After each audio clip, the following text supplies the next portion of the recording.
భాగస్వామ్యం ఇస్తామని చెప్పడం ఎంతవరకు కరెక్ట్? వాళ్ళు ఏ విధంగా నమ్ముతారు?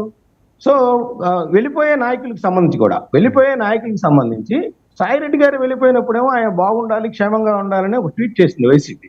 ఇప్పుడేమో ఆయన ప్రలోభాలకు లొంగినట్టు లేదా ఎవరో భయపెడితే భయపడినట్టు సాయి రెడ్డి గారిని భయపెట్టారనే సమాచారం కానీ లేదంటే ప్రలోభాలకు గురి చేశారనే సమాచారం కానీ జగన్మోహన్ రెడ్డి గారి దగ్గర ఉంటే అదంతా ప్రజలకు చెప్తే ఆ ప్రలోభాలకు గురి చేసిన వాళ్ళు ఎవరు, రైట్, ఆ విధంగా భయపెట్టిన వాళ్ళు ఎవరు కూడా ప్రజలు తెలుసుకుంటారు. రవికిరణ్ గారు మస్తాన్ గారు అన్న పాయింట్ ఇప్పుడు మాట్లాడడానికి చివరి పాయింట్, ఒకవేళ నిజంగా అలాంటివి ఉంటే జగన్మోహన్ రెడ్డి గారు బయట పెట్టాలి కదా, అది ఎందుకని ఆయన పెట్టలేకపోయారు? అదే అండి, ఈయన ద్వంద్వ ప్రమాణాలకి ఆ 3 Cలు ఈయనలు లేవని చెప్పి చాలా స్పష్టంగా అర్థమైపోయింది.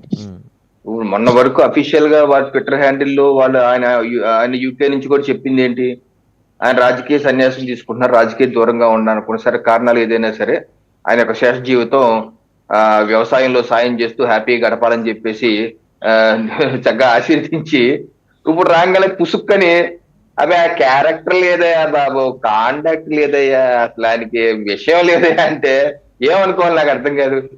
కొన్ని అలా లేకపోతే ఆ యొక్క వివరాలు ఏదో బయట పెట్టాలి కదా. ఇప్పుడు ఆయన ఏమంటున్నాడు, నేను రాజకీయ సన్యాసం తీసుకున్నాను, ఈ మధ్య ట్విట్టర్ కూడా ఫోటో పెట్టాడు, అడవుల్లో వెళ్ళి హార్టికల్చర్ మీద నా హార్ట్ ఉంది, హార్టికల్చర్ నా మీద నా హార్ట్, ఆ హార్ట్ ని నేను హ్యాపీ చేసుకుంటాకి అడవుల్లో తిరుగుతున్నా చెప్పి ఫోటో కూడా పెట్టాడు ఆయన మంచి స్టైలిష్ గా. ఆయన పని ఏదో ఆయన చేసుకుంటుంటే ఆయన క్యారెక్టర్ లేదంటే అది అంటే ఏమైంది జరిగిందా మధ్యలో ఏమన్నా? చెర్లారెడ్డి గారితో జరిగినటువంటి చర్చోపచర్చల్లో మీకు ఎక్కడన్నా తగిలిందా? ఆ తగలడంతోనే తగ్గుతున్నారా? ముందుగా కాళ్ళకి బంధాలు వేసి ఈయన ఆయన చెప్పే మాట రేపో మాపో చెప్పే మాటలకి విశ్వసనీయత ఉండకూడదని చెప్పి ఈ రకంగా ముందస్తు కాళ్ళకి బంధాలు వేస్తున్నారా అని అనుమానాలు వస్తున్నాయి. ఎందుకంటే ఎందుకు మారిపోయింది 10 రోజుల్లో మీ యొక్క ఆలోచన ఎందుకు మారిపోయింది? నెంబర్ 1. నెంబర్ 2, ఇప్పుడు మా రాష్ట్ర ముఖ్యమంత్రి గారు, ఎన్డీఏ ముఖ్యమంత్రిగా చంద్రబాబు నాయుడు గారు ఆ రోజు అన్నదేంటి, మనకు వస్తున్నటువంటి వివిధ డబ్బుల రూపంలో వస్తున్నటువంటి డబ్బులు, అమరావతి నిర్మాణం కావచ్చు, పోలవరం కావచ్చు, లేకపోతే ఆర్ఐఎన్ఎల్ కావచ్చు, ఇటువంటి నిధులు మళ్లించి సంక్షేమ పథకాలకు ఇవ్వలేము, ఆ రకంగా సూపర్ 6 అమలు చేయలేము, దాన్ని సంపద సృష్టి చేయాలి, సంపద సృష్టి జరగాలి అంటే ఆ రకంగా వాటిలో పెట్టుబడులు మౌలిక వసతులు జరగాలి, అలా అని చెప్పి సృష్టి జరిగిన తర్వాతే నేను సూపర్ 6 ఇస్తానంటే కూడా సమంజసం కాదు, నేను అప్పు సొప్పు ఏది చేసి తల తాకట్టు పెట్టైనా సరే అమలు చేస్తాను అని చెప్పి పూర్తిగా అంటే దాన్ని ముక్కలు చేసి ఈయన ఎగ్గొట్టేస్తారు, ఇవ్వట్లేదు. నిన్న క్యాబినెట్ లో కూడా తీర్మానం చేశారు, ఆల్రెడీ ఇప్పటికీ సూపర్ 6 లో 2 అమలు జరుగుతున్నాయి.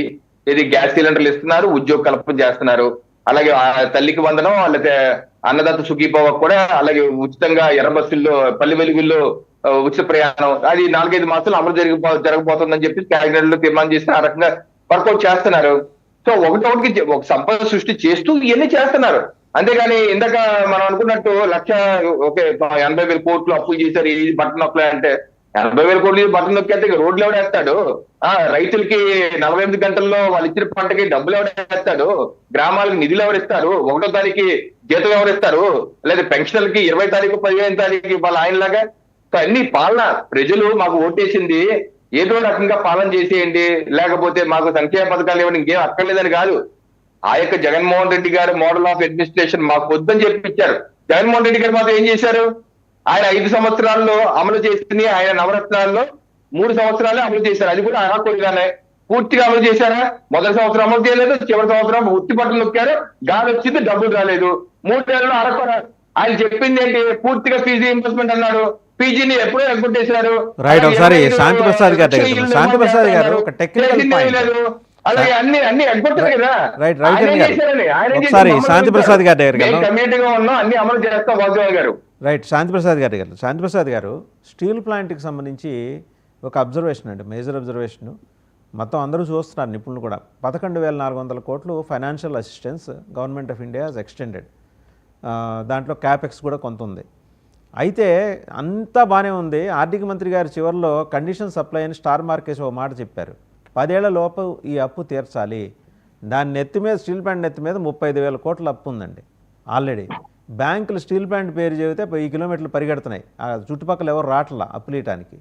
ఇప్పుడు వీళ్ళు ఇచ్చిన అప్పులు విత్ ఇంట్రెస్ట్ కొంత మినహాయింపు ఏదైనా ఉంటుందేమో, తీర్చాలంటే స్టీల్ ప్లాంట్ వాళ్ళ అప్పులే తీరుస్తుందా, గవర్నమెంట్ ఆఫ్ ఇండియా ఇచ్చిన అప్పులే తీరుస్తుందా, వీళ్ళకి జీతాలే ఇస్తుందా? ఇప్పటికే అక్టోబర్ నుంచి కొంత రిలీజ్ చేస్తున్నారు.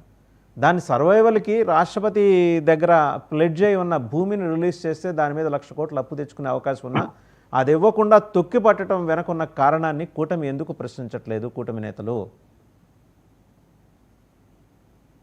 వాసుదేవన్ గారు బేసికల్ గా గతంలో ఉన్న వాదనకి విశాఖ ఉక్కు ఫ్యాక్టరీని ప్రైవేటీకరణ చేయబోతున్నారు అనేది అన్నారు. అది ఆగిపోయింది. మీరు అన్నట్లుగానే దానికి ఉన్న ఆర్థిక భారం 35,000 కోట్లు. దాన్ని క్లియర్ చేసుకోవాల్సిన అవసరం లేదు. అది జరిగితేనే లాభాల బాట పడుతుంది.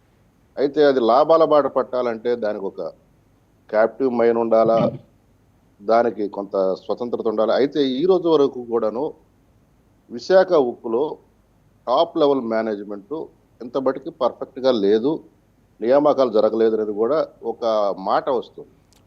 అది కూడా జరగాల్సిన అవసరం ఉంది. ఎందుకంటే ఈ మేనేజ్మెంటే ఆ యొక్క ఆర్థిక పరిస్థితులకు అనుగుణంగా ఆ సంస్థను నడపని చూస్తుంది. ఇది ఒక అంశం. అయితే కేంద్ర ప్రభుత్వం కానీ మొన్న నరేంద్ర మోడీ గారు కానీ